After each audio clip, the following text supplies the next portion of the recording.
Welcome to First Page Fridays, a video series from the Ames Free Library. Join us each week as AFL staff share the first pages of books from a wide variety of genres. We'll read everything from new releases to titles from the library's most popular authors and even some of our personal favorites. Dirtbag, Massachusetts, A Confessional by Isaac Fitzgerald.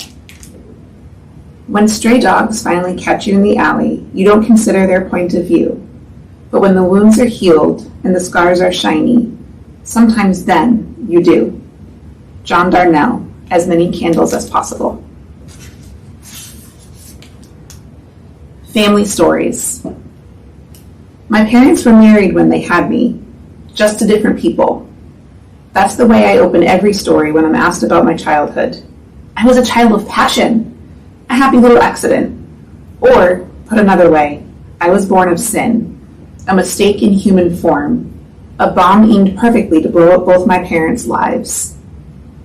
My mother grew up in a big old red house in north central Massachusetts, a hill town surrounded by river towns, all of them now emptied of hill people and river people.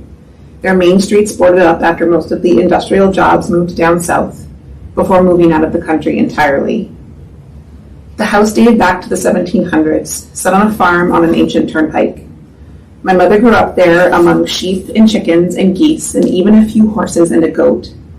Her parents flinty and unforgiving people who loved the land.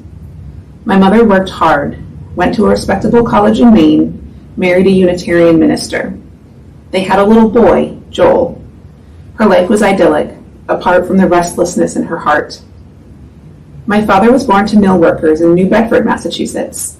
In the 1800s, the town had been one of the world's largest and most important whaling ports. Melville mentioned it in the opening pages of Moby Dick. You can still visit the Seaman's Bethel today and admire its bow-shaped pulpit. You should know, however, that the church installed it only after Moby Dick was published, the image and invention of Melville's, and that the novel itself was mostly written far from the sea, closer to where my mother grew up, in the whale-shaped hills of Pittsfield, Massachusetts. My mother's family didn't have much, and my father's family had less.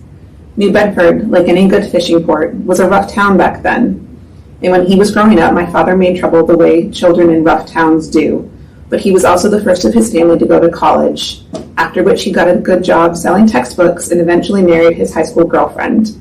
They had a daughter, Carrie. My parents' lives mirrored one another's in many ways. Both had married their high school sweethearts, both had kids already, both had nice lives that they could have kept on living until they died.